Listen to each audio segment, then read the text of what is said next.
Yung reflective gas na pieces. Yun ang tunay na gaba. Yun ang dati mo, yun ang silo. So, ang reason na behind ito, because yung reason pag-reflective surfaces ng gaba mo. Kasi ang paniwala ng mga mayroong provinces, pag magaling ka naman sa inyong gaba, nakakawag ka ng spirits. Parang medyo ano siya, So, yung reflective surfaces naman, kapag makita ko mga spirits and reflection nila, katakot sila. So, yun yung reason behind reflective surfaces na oh, I see. It makes sense. Diba? Oh, it makes sense. Okay. Ito naman, ano ito, sir? Sir, ito, kami ito, awang. Awang na. So, yun ang... Awang airport, ang awang. Usually, yung design ng awang, ito siya. So, single planks lang. Awang style ng construction, usually ng mga boats. Tapos, mas perfect siya dito ng area, sir, kasi marshland, kasi yung karamihan ng parts ng... Small big yun, no? Andito. Mataas na tubig, medyo mababaw, okay lang din. Kung marami ng overhead kasi, pwede lang buhatin, kasi medyo magaan siya ng early. Oo. Saka hindi malaki. Tapos, may special siya sa mga mechanical, sir. Kasi di ba matak mo sila papuntang iwasan. Doon nagtatago. So, gamit mo siya din gabang sa kanila. Kaya naman, yun yung awang. Illusion, yung bata. Nag-reflect ng light.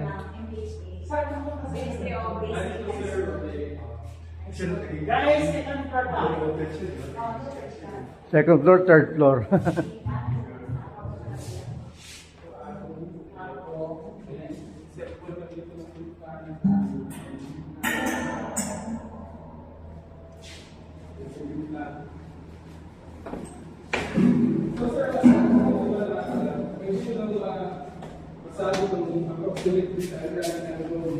Agong.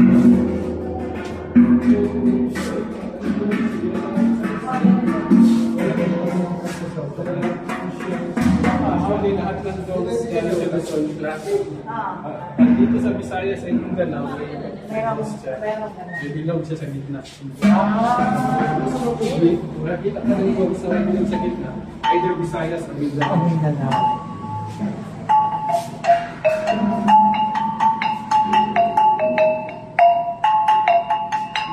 So ito hindi naman ito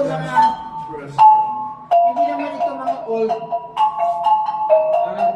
Kasi sir, ang museum kasi namin nag-start siya nung wala pang arm. So under pa sa sanction na. Kaya isayo pala eh, pwede. Nung nag-transition na into ARMM, nag-close siya. So ang nangyari, yung kaya nilang dalhin ng mga artifacts, dinala nila pabalik ng Pilipinas. Noong last term lahat naman, parang naging legacy project niya na dapat may museum before mag-transition ulit sa BARMM. So, in-open ulit. So, ito naman abutan namin. Minsan yung iba walang record. So, try pa namin i-research ulit. Yung mga hindi nila kayang dalhin, iniwan lang guys. Naka-storage lang. So, hindahan namin labas. Saan tayo papunta sa ito? So, dito sa ito.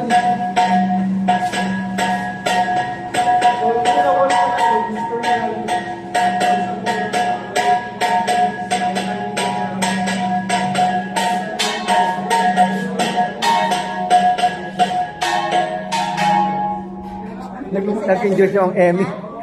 Nag-enjoy.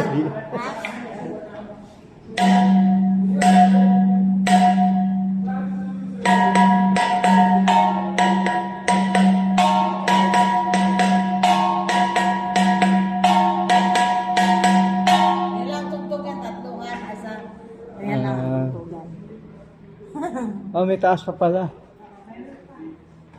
Nice pa kasi may gato ngayon. Dati, hindi ka na.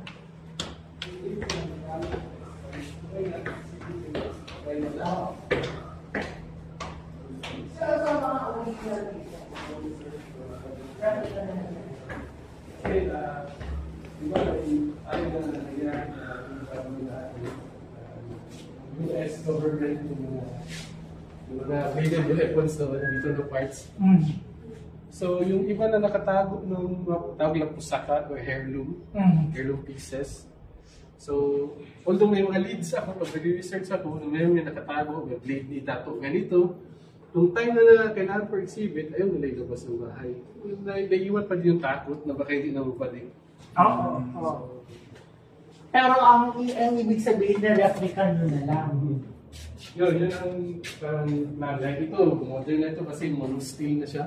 Oo. Isang bakal na lang. Unlike ito, ang medyo vintage piece na siya. Please do not touch.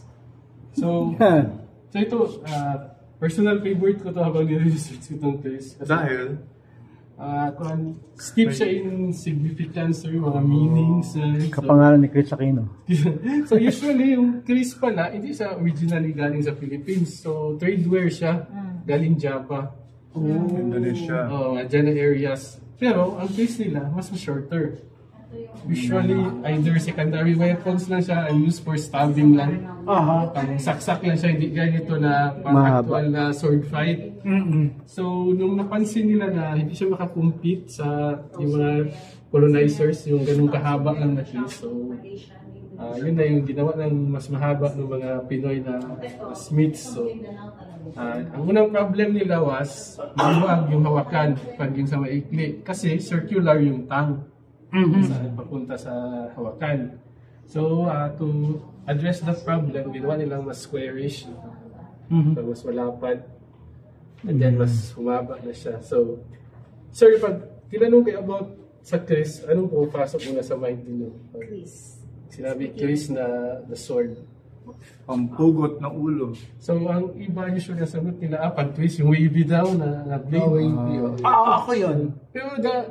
Pero sir, may wavy din na blade, like galing sa lanaw, na tawag nila, yung may isang wavy blade na medyo maikli. Parang dagger. Yung hunong. Pero hindi siya clay. So, yun pala, kasi may tatlong klase pala ng Chris na blade types. So, mayroon pala yung straight. Yung straight, may straight. Tapos, mayroon naman yung hybrid, gaya nito. Yung kalahati niya straight, tapos kalahati may waves. Tapos yung full wave. So, ito ang pag-Chris. Chris yun usually pumasok. So, ang dahilan pala daw nun, kasi pre-Islamic siya na belief na ang Chris daw, based sa movement ng Naga, yung dragon. So, the Naga at rest, straight. The Naga about to move, and the Naga in full motion. So, pre-Islamic yung Naga. Pero, pagdating naman sa elbows niya, o tawag ng mga tausog yung Seiko, yung elbows ng Chris, yung waves niya, nasa odd numbers siya, pag bilangin mo. Walang Chris na even numbers ang blade. So, Islamic yun siya na belief, kasi usually associated sa perfection pag even numbers, di ba? Kasi by pairs. So, add ang ginagamit nila kasi dapat, kung tao ka daw, wala kang something na ginawa mo na dapat perfect. Yes. And then, usually, later, aside sa pagiging gamit siya for warfare, nagiging gamit na din siya para ipakita yung prestige ng may-ari. Yes. Like, for example, may mga decorations na Gold. tapos, may silver. Like, ito siya, post-World War II silver coins ang nilagay. Nilagyan ng coins, design. Tapos, lumalabas din daw yung affinity natin sa water. Like, for example, yung mas covered usually from boat shape. Tapos sa Chris naman, ang most common na handles, usually dalawa, zoomorphic din based sa hayop. So, kakatuwa or kakatu. So, konting imagination nyo, baliktad mo, mukha siyang bird. And then the horse hoof. So, paano kabayo?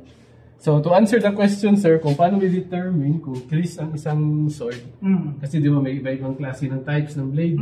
So, ang tinitingnan nila, yung guard sa kamay. Pag yung guard sa kamay ganito, Chris siya. Yung parang papay po. Yung bag, gano'n. Pag ganito, hindi. Pag ganito, Chris siya, sir. Dapat bantayan mo ganito. Parang mga guards. okay.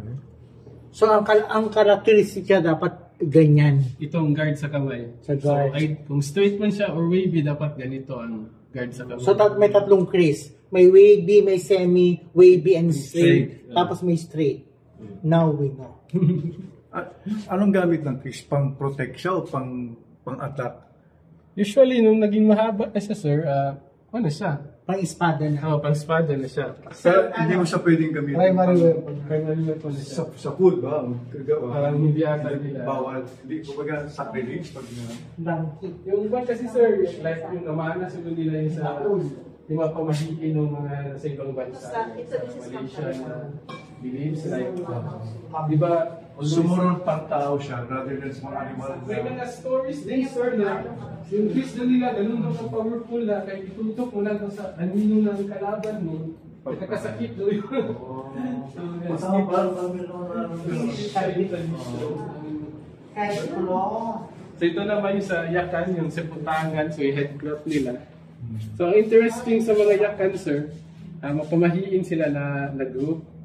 Pag nanganak yung isang babae na yakan, manganak niya, baby girl, usually ang pinapaputol nila ng puso ng baby girl, parang parts ng loom na ginagamit nila. So yung pangkawayan na pagtulak ng fibers. So yun ay pagputol nila ang umbilical cord, papaglaki daw ng bata, maging magaling na weaver. So, Headcloth. Pero not necessarily pinabalot siya sa ganitong cloth. kasi usually, sir, sa putangan ay headcloth, pero sa ulo. Nasa ulo siya. So dito may ano ito, sir. So sa mga yakan ng babae, kung paano niya sinuot yung siputakan niya, sir, pwede mo siyang malaman kung paano siya papunta. Like, for example, kung ganito, usually normal day, ganito na yung patayan niya, tapos ganito. Pagpapunta siya sa kasal, ganito. So pag may nakasalubong na ganito ang pagsuot ng siputakan, so hanggang atin ang wedding. So pag ganito naman, papunta ng market. Tapos yung mga lalaki naman, underage males, pati warriors na usually ganito. Warrior. Pati underage males, yung mga bata. Pag medyo may edad na, May kalo na. oh yes, ma'am. Ganito na pagsuot. May sayap na. Parang tawag na sa island province na saruk. Saruk. Pero halos same din ang construction, nito din. Dito rin pero sayap. Kasi dito sa magitan ng sayap man ba? Sa mga kedurais. Kedurais, sayap. Sayap. Tapos same din ang materials na yun. So, yung saruk, ang pattern niya halos same din sa tisyabi. Okay, ordinary day. Tapos pagkatapos, sir, so may sa ilalim na siyang netting. So usually yung netting, may purpose siya. Pwede na ilagay yung mga kaya sila, or medicine, or cigarettes. Ayos yan. Ganun. Parang may bulsa. Tapos usually, sir, di ba, pag nakasarok na, ibig sabihin na parang may standing ka na sa community. So kung tinan yung pictures ni Miss Wari later sa career niya. Sino? Si Nur Miss Wari. Miss Wari. Ibig sabihin yan, parang social symbol na. Chieftain ka, whatsoever. So di ba yung word daw na parang, pwede mo mag-connect sa word na pangulo? Pangulo? Pangulo. Pangulo. Ah. Ito yung Alam mo na. Pangulo. Hindi So, pa ito pangulo. Pang-ulo na siya. Ayan ay tubaw yan. Sige na lang.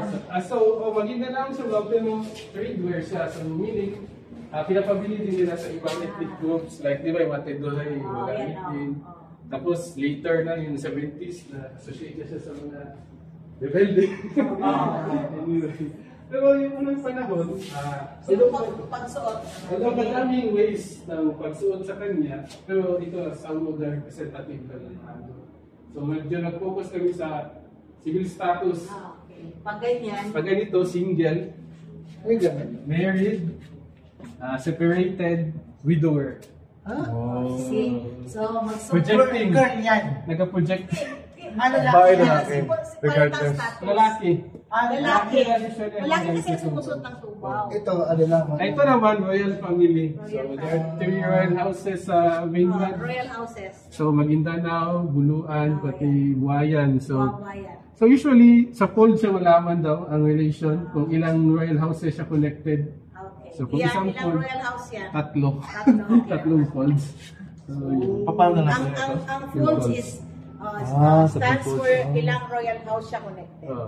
Kasi ang isang dato, isang sultan, pwedeng maraming royal house. Baka intermarriages. Okay. Married. So ito ay Single.